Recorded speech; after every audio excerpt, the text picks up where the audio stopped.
तो सबसे पहले हम ये चाहेंगे कि आप लोग जिस क्षेत्र में बैठे हैं यहाँ आधे से ज़्यादा लोग हमसे परिचित होंगे। अच्छा, कितने लोग हमसे नहीं परिचित हैं वो लोग हाथ उठा लीजिए। मतलब हमारा अहंकार टूट गया है। हमें तो लग रहा था कि काफ़ी लोग जानते होंगे, लेकिन पनकी गंगागंज में बालाजी धाम कितने लोग जानते हैं? रामलीला मैदान के सामने गंगागंज में, बस वहीं पर हम 20 साल से बचपन से ही सेवा दे रहे हैं और ये बाबा की ही कृपा है। और पनकी मंदिर कितने लोग जाते हैं मंगल शनिवार? वो लोग हाथ उठाइए। अब हाथ नीचे नहीं होने चाहिए। हाँ, कुछ लोग तो सर्दी की वजह से नहीं उठा रहे हैं कि कौन हाथ ऊपर नीचे करे। तो एक बार जय घोष करेंगे, बोलिए पनकी वाले बाबा की, बालाजी सरकार की, नीलकंठ महादेव की। अब यहाँ पर हम अधिक क्या बोलें, हमारे वैसे तो ये अनुज हैं लेकिन वर्तमान में व्यासपीठ पर हैं और कहते हैं व्यासपीठ पर बैठा हुआ व्यक्ति सदा ही पूजनीय होता है। तो व्यासपीठ को प्रणाम करते हुए यहाँ पर अधिक बोलना उसी तरीके से होगा जैसे सूरज को दिया दिखाना, क्योंकि आप लोग निरंतर कथा का श्रवण कर रहे हैं, रसपान कर रहे हैं। लेकिन जहाँ पर भी हम जाते हैं एक बुराई हमको जरूर दिखती है और उसी बुराई को हम महसूस करते हैं और बोल देते हैं। लोग चिल्लाते तो हैं हिंदुत्व सनातन मजबूत हो, लेकिन मजबूत कैसे होगा जब उसकी जड़ ही कमज़ोर हो जाएगी? तो सनातन हिंदुत्व मजबूत नहीं होगा। आने वाले 10, 20, 25 साल में, 50 साल में ये सनातन बचेगा ही नहीं। हाँ, क्यों? ये जो भविष्य है, ये जो खेल रहे हैं मैदान में, ये हमारे सनातन का भविष्य है और माता पिता इस पर ध्यान नहीं देते। और ये कमी हमारे सनातन और हिंदुत्व में ही है। जो लोग हिंदू की वो लेकर के घूमते हैं ना मिसालें कि हम हिंदू हैं, हम सनातनी हैं, और सबसे बड़ी कमी हमारे ही धर्म में है। हमें किसी धर्म से विरोध नहीं है, हम किसी धर्म के विरोधी नहीं हैं। कहते हैं 100 बुराइयां एक अच्छाई, 100 बुराई किसी के अंदर हो, एक अच्छाई हो तो वो 100 बुराइयों में बदल जाती है। लेकिन अगर 100 अच्छाइयां हैं, एक बुराई है, तो लोग 100 अच्छाइयों को भूल जाते हैं, सिर्फ एक बुराई देखते हैं। हमारे कहने का तात्पर्य सिर्फ इतना है कि सनातन को मजबूत करना है तो पहले हम अपने घर के बच्चों को मजबूत करें।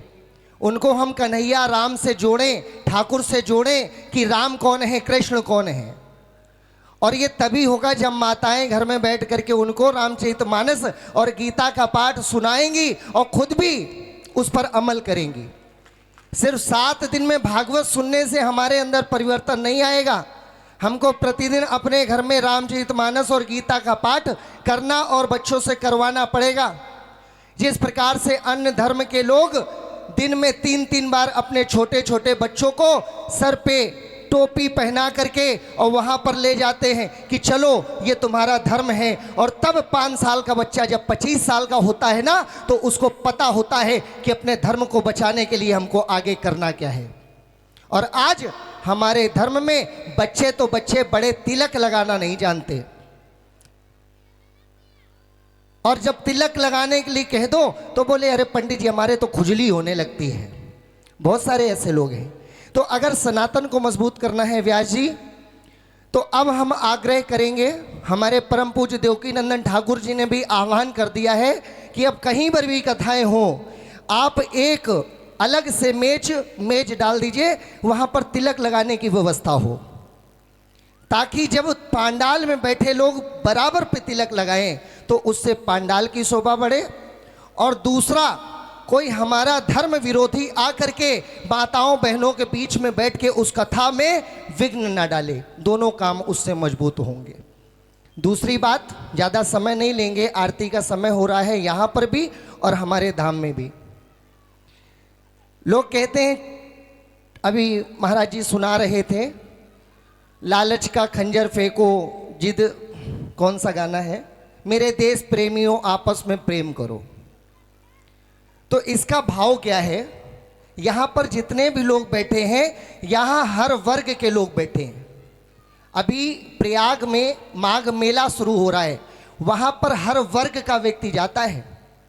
4 वर्ण हैं और चारों वर्ण के लोग जाते हैं। वहाँ ऐसी व्यवस्था नहीं की जाती कि अलग अलग घाट बनाए जाएं।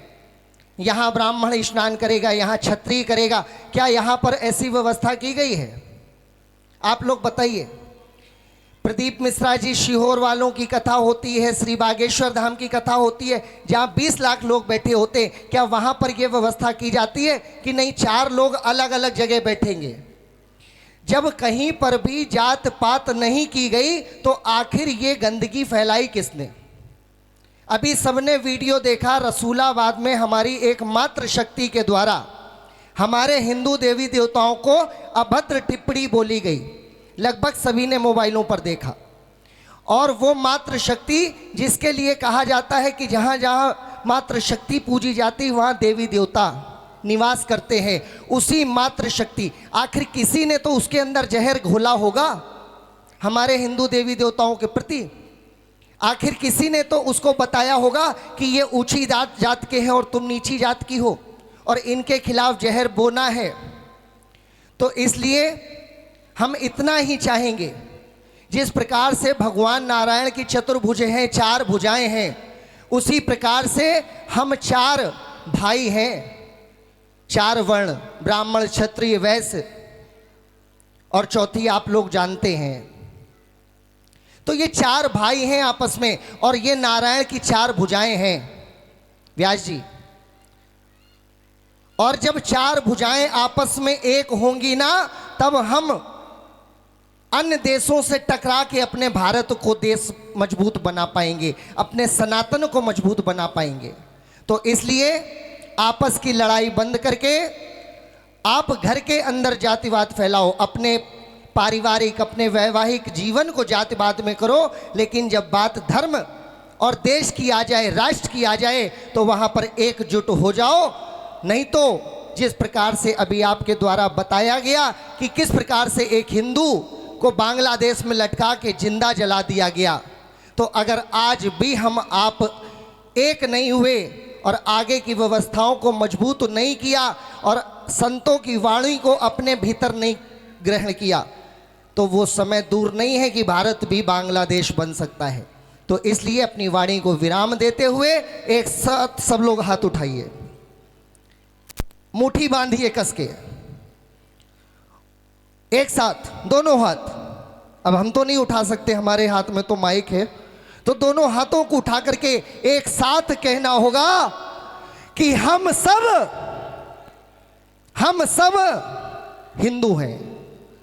और जब हम हिंदू बन करके हिंदुस्तान में रहेंगे, चाहे किसी जात के हो, चाहे किसी वर्ण के हो, तभी हिंदू राष्ट्र और भारत को मजबूत बना पाएंगे। तो एक बार फिर से उठाइए, जय जय श्री राम, जय श्री राम, जय जय श्री राम, जय श्री राम, जय जय श्री राम, जय जय श्री राम। बहुत बहुत धन्यवाद व्यास जी का।